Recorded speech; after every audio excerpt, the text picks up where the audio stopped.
Fala, galerinha do CPP, como é que vocês estão? Tudo bem?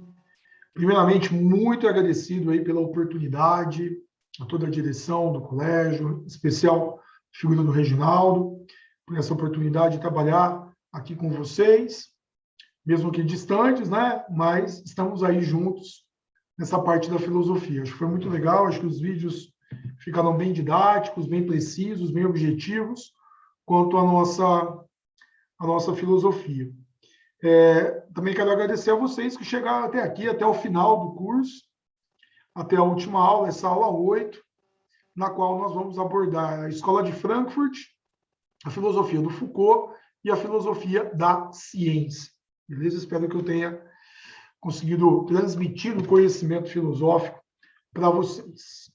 Vamos começar aqui, ó.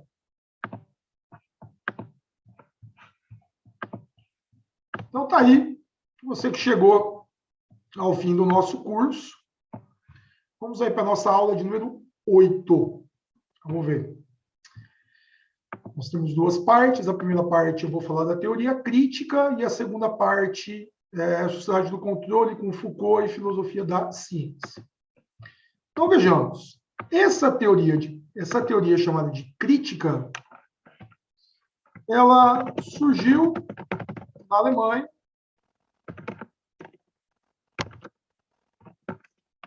na década de 1920, veio ao desenvolvimento político da República de Weimar. Não sei se vocês se recordam, né? Mas a República de Weimar é a república pós-Primeira Guerra Mundial, na Alemanha, sediada em Weimar, e é uma república de caráter social-democrata, que vai sofrer com as crises, sofrer as consequências da Primeira Guerra Mundial, Tratado de Versalhes. Então, é um momento de muitas crises, né? Política, econômica, social, a Alemanha está no buraco. Tá? Popularmente chamada de Escola de Frankfurt. Ela que se desenvolveu aí, nessa imagem que você está vendo, no Instituto para a Pesquisa Social. Tá? O que é interessante a gente já saber desde o princípio dessas discussões frankfurtianas? Realizou não fica tão bonito, vamos melhorar aqui. Foi influenciada pelas teses marxistas engelistas. Tá? É interessante, inclusive, a gente saber isso, porque esse pessoal, digamos assim, vai respirar ares marxistas. Tá? Então, aquilo que vocês aprenderam lá na parte da sociologia e da história, as teses da superestrutura, da estrutura, da mais-valia, tá? Do materialismo histórico e dialético, tudo isso vai estar presente aqui na Escola de Frankfurt. Bom, então imagina, se esse pessoal era de esquerda, eles eram socialistas, eles obviamente foram perseguidos pelo nazismo. Foram perseguidos pelos nazistas e tiveram que ir para outros locais, né? No caso, para outros países, para a continuidade de seus estudos. Então, aqui tem uma história muito triste em relação a isso, porque esse pessoal vai ter que ir embora, né, da Alemanha. A Dor e Horkheimer vão para os Estados Unidos. O Benjamin acaba se suicidando no momento da dominação nazista sobre o território que ele estava, e o Benjamin era judeu, então ele acabou cometendo suicídio. Ele preferiu se suicidar a ser aprisionado pelos nazistas. Tá? Aqui nós vamos dar o destaque para Adorno, Horkheimer, que escreveram parte da obra juntos, Walter Benjamin e Jürgen Habermas, este ainda vivo. Tá? Então, o destaque que a gente vai dar é este aqui. Bacana? Bom, vamos começar com Adorno e Horkheimer, que sempre aparecem nas provas, e eu coloquei duas perguntas aqui para a gente conseguir responder, para a gente tentar entender qual que é o objetivo frankfurtiano. Então, primeiro, por que as promessas iluministas não foram cumpridas? O que eu quero dizer com essas promessas iluministas? Sempre que a gente falar de Adorno e Horkheimer e trabalhar com a questão do esclarecimento, a gente tem que recordar lá do Kant na definição do iluminismo. Acho que vocês se recordam, vocês devem se recordar aqui, ó. Kant definiu o iluminismo como a saída da menoridade, né? A autonomia da razão. Nós entendemos, por isso, a noção de esclarecimento. Tá? Então, o que significa na prática? Sujeitos esclarecidos têm a capacidade de pensarem por si só, são autônomos, e por isso conseguem criar o próprio pensamento, o próprio conhecimento, e também vão se libertar das formas de dominação religiosa e política, naquele contexto de absolutismo. Então, vamos lá, se você for pensar da Revolução Francesa para frente, se nós pegarmos essa teoria do Kant, o que teria que ter acontecido? Nós deveríamos ser totalmente livres, né? Então, não aceitaríamos mais governos ditatoriais, não aceitaríamos mais dogmatismo religioso, político, e a humanidade seria, de fato, livre. Tá? Então, por que essas promessas não se cumpriram? Né? Por que nós não nos tornamos emancipados? Tá? E aí, uma outra pergunta. Quais as possibilidades de efetivação de uma sociedade racional com seres humanos autenticamente livres, né? Seres humanos que não serão dominados por quaisquer tipos de instituições? Por que isso não foi cumprido? Vamos tentar responder pela ideia de Adorno e Horkheimer. Então, veja, nós teremos aqui uma dialética do esclarecimento. E sempre que a gente pensar em dialética, você volta um pouquinho lá no começo do nosso curso, quando nós falamos da dialética em Sócrates. E dialética pressupõe conflito, dialética pressupõe oposição. Dialética pressupõe, como já pensava Heráclito, uma guerra dos opostos.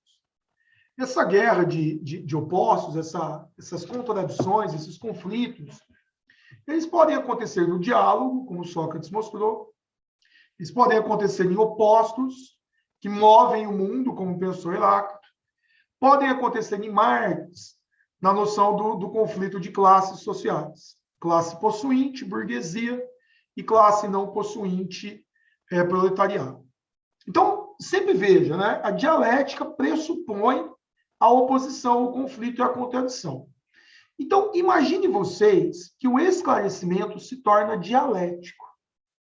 Então, se o esclarecimento, essa ideia da autonomia da razão, se ela se torna dialética, ela tem uma tese e ela tem uma antítese. Ela desenvolve A e a negação de A. Então, seria possível estabelecer o seguinte raciocínio. Então, veja, ó. Por um lado, o que a dialética produziu? Vamos colocar aqui, ó. Bacana o esqueminha que eu quero fazer.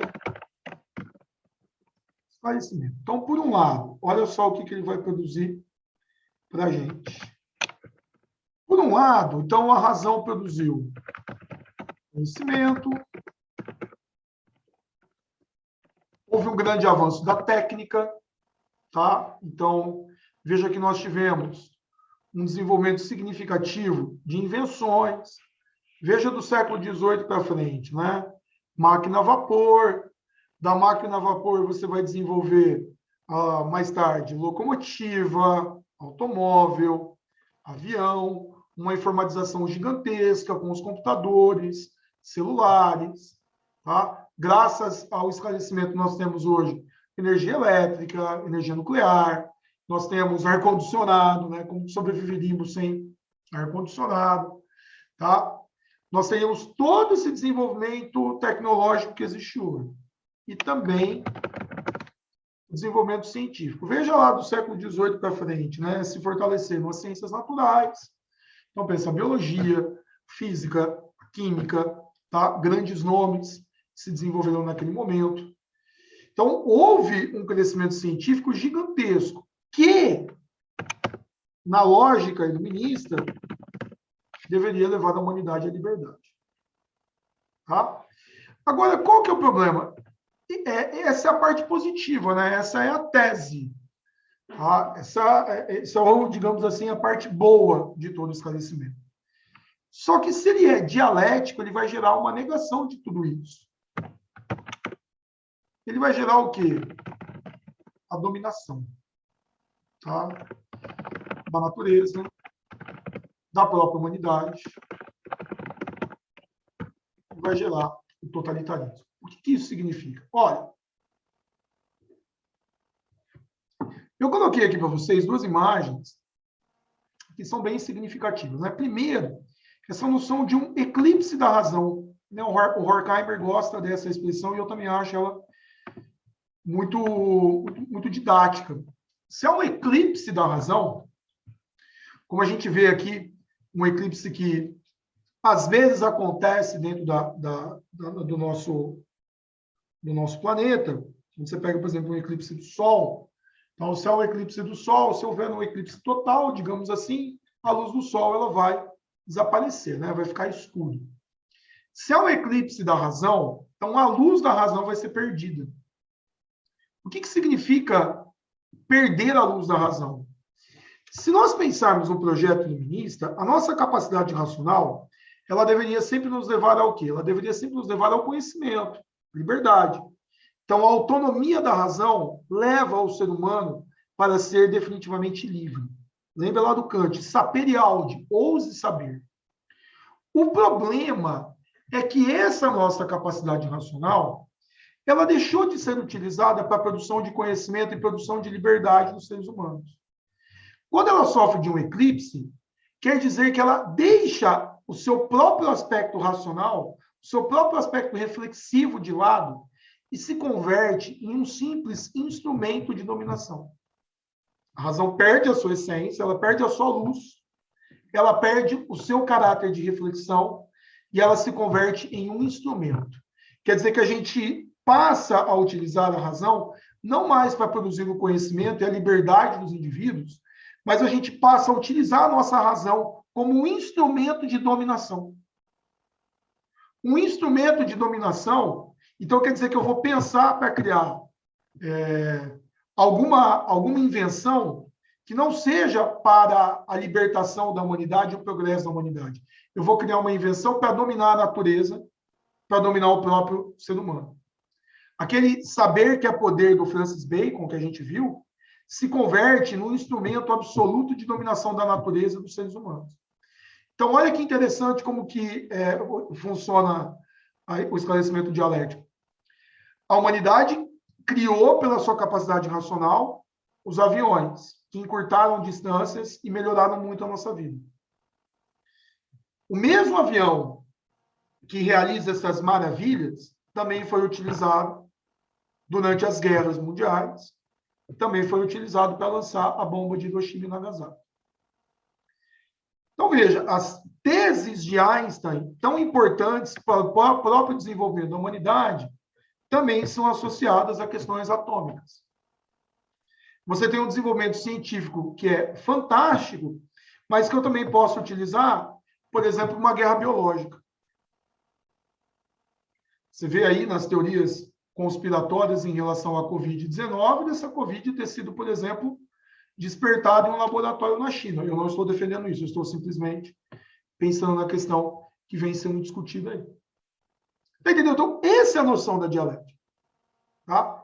Então, quer dizer que, se você analisar os regimes totalitários, se você analisar o nazismo não surgiu de uma loucura de uma pessoa, de um grupo de pessoas, de Hitler e de seus aliados. O nazismo surgiu por uma capacidade racional instrumental. Quer dizer que eu passo a usar a razão com um objetivo de dominação. Eu passo a usar a razão, então, toda teoria nazista ou qualquer outra concepção ideológica, ela é criada com o objetivo de dominar os seres humanos. Quer dizer que, vamos lá, ó, a capacidade racional perdeu o seu próprio conteúdo racional, convertendo-se em um instrumento de dominação. Tá? Quer dizer que, sempre que você pensar em Adorno e Horkheimer, nessa ideia da dialética do esclarecimento, o que a gente está fazendo aqui é uma crítica ao projeto iluminista. O projeto iluminista não deu certo. O projeto iluminista se converteu num instrumento de dominação. Se você pegar isso e sair da esfera da política, da natureza, da sociedade, você pode levar isso a uma questão de cultura. Por quê? Aqui a gente vai pensar na questão da indústria cultural. Então, olha como é que é interessante, isso é uma tendência dos vestibulares. As manifestações culturais deixam de ser manifestações autônomas, espontâneas, de tradições populares, para se converterem em produtos do capitalismo. Quer dizer que eu converto a manifestação cultural espontânea, legítima de um grupo da população, por exemplo, de uma região do país, uma manifestação de um grupo popular do Nordeste, do Norte, do Sul, do Centro-Oeste, do Sudeste, em um produto em que se retira qualquer conteúdo crítico, qualquer conteúdo complexo, e eu construo um produto pronto para ser vendido.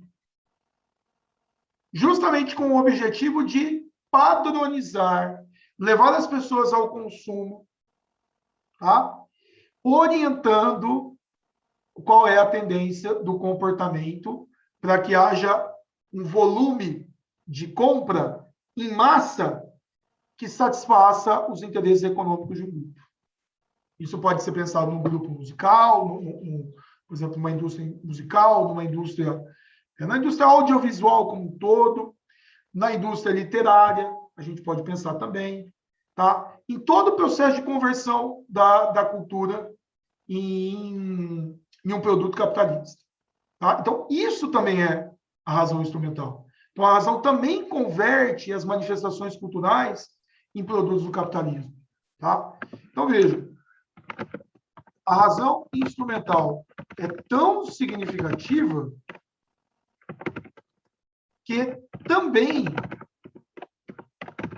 converte as manifestações culturais em produtos do capitalismo, os quais perdem o conteúdo crítico, reflexivo,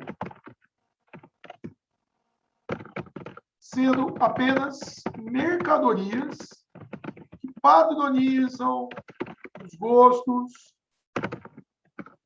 e tornam os indivíduos alienados. Quer dizer que eu vou consumir somente para entretenimento. Pensa sempre nisso, é só entretenimento e nada mais. Tá?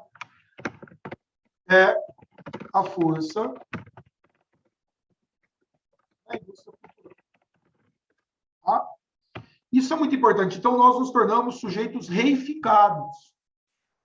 O que é isso, reificado? Nós somos somente coisas, como aparecem aqui, ó, coisas que devem consumir produtos que não têm qualquer conteúdo crítico, reflexivo, é um conteúdo feito somente para o quê? Para o consumo. É isso. Tá? Por isso nós perdemos a autonomia, por isso nós não somos autônomos. E essa é a grande discussão que começou lá no início das perguntas feitas pelo pessoal do Frankfurt. Será que a gente pode ser realmente livre numa sociedade de razão instrumental? Então, porque tudo é instrumentalizado, tudo é um instrumento. Nós somos instrumentalizados. Tá? Isso precisa ser pensado. Então, vou colocar aqui, ó. Perdem o conteúdo crítico, reflexivo, tá? Isso é muito importante. Mercadorias que padronizam os gostos e tornam os indivíduos alienados. E vou colocar aqui mais uma palavrinha. Vamos colocar aqui a palavrinha também, que é muito importante, reificados, né? uma palavra muito importante dentro do socialismo científico, que é coisa. Nós somos coisificados. Tá? Eu peguei um exercício difícil aqui da UEL. Tá? Se a gente consegue fazer os mais difíceis, os mais fáceis, obviamente, vão vir com naturalidade. Então, olha só. A ideia de progresso manifesta-se inicialmente, à época do Renascimento, como consciência de ruptura. No século XVIII, tal ideia associa-se à consciência do caráter progressivo da civilização, e é assim que encontramos em Voltaire. Tal como para Bacon, no início do século XVII, o progresso também é uma espécie de objeto de fé para os iluministas. Né? O Bacon também colabora muito para isso. Lembra lá do saber é poder. A certeza do progresso permite encarar o futuro com otimismo. Na primeira metade do século XX, a ideia de progresso também se transformou em objeto de análise do grupo de pesquisadores do Instituto de Pesquisa Social vinculado à Universidade de Frankfurt. Tendo como referência a obra de Adorno e Horkheimer, o que é correto afirmar? Então, olha lá. Por serem herdeiros do pensamento hegeliano, eles são herdeiros do pensamento marxista. Hegel foi um idealista, Marx foi um materialista. Tá? Não está errado. A despeito da Segunda Guerra, a finalidade do iluminismo de libertar os homens do medo, da magia, do mito e torná-los senhores autônomos e livres, mediante o uso da ciência e da técnica, foi atingido. Não foi atingido. Nós não conseguimos atingir. Por que a gente não conseguiu atingir? Por um motivo muito simples. A razão se converteu em um instrumento de dominação. A pior parte de toda essa racionalidade instrumental foi a Segunda Guerra, foi o nazismo, foram os regimes totalitários. Os autores propõem como alternativa às catástrofes da primeira metade do século XX um novo entendimento da noção de progresso, tendo como referência o conceito de racionalidade comunicativa. Isso é o posicionamento do Habermas, que a gente vai ver na sequência. Tá? Como demonstra a análise feita pelos autores no texto, o autor como produtor, o ideal de progresso consolidado ao longo da modernidade foi rompido com as guerras do século XX. Tá? Mas aí tá, não é esse o lance. Tá? Primeiro que não é a ideia de ideal de progresso consolidado ao longo da modernidade. Por quê? Porque eles vão criticar isso. Tá? Por isso que acerta fica a letra E. Em obras como a Dialética do Esclarecimento, os autores questionam a compreensão da noção de progresso consolidada ao longo da trajetória da razão, por ela estar vinculada a um modelo de racionalidade e cunho instrumental. Então, o que eles vão fazer é questionar o modelo. Eles não estão defendendo o modelo consolidado. Estão questionando. Então, esse progresso deu errado. Deu tão errado que veio a Segunda Guerra Mundial. Então, é isso que a gente tem que analisar dentro da obra desses autores. Tá? Eu quero fazer um link a essa questão com Walter Benjamin, que também vai discutir, mas ele vai discutir a questão da arte. O ponto principal da obra benjaminiana é a arte. Tá? Então, pensa nessa questão da indústria cultural e continua discutindo-a por meio da obra de Walter Benjamin. Tá? Walter Benjamin, grande nome ali da Escola de Frankfurt. Deixa eu colocar aqui o nome do texto que mais aparece no vestibular. Ele se chama A Obra de Arte na Era da Reprodutibilidade Técnica. É um nome difícil, mas nome que dá para a gente entender aí. Então, a pergunta do Benjamin é importantíssima. Ele vai dizer o seguinte, olha, o que aconteceu com a obra de arte a partir do momento em que surgiu a fotografia? Então, veja, a fotografia é um avanço da técnica. Então, a gente está avançando com a nossa capacidade técnica. Tá? Então, olha, agora eu criei uma máquina que consegue fotografar e guardar um período, um momento especial aqui dentro dela e depois ela é revelada.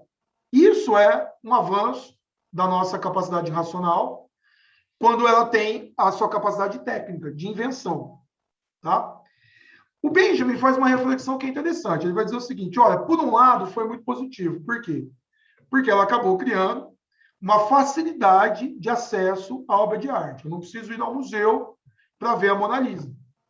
Tá? Então, há um aspecto positivo. Então, olha só, ao refletir sobre o surgimento da fotografia, o o filósofo ressaltou que, por um lado, essa invenção facilitou o acesso às obras de arte, né? Vamos pensar ao museu. Então, beleza. Só que o Benjamin, ele vai ressaltar um aspecto crítico disso. Qual é o aspecto crítico disso? Beleza, eu não preciso ir mais ao museu. Eu posso ver aqui, ó, a foto, olha lá, posso ver a Mona Lisa.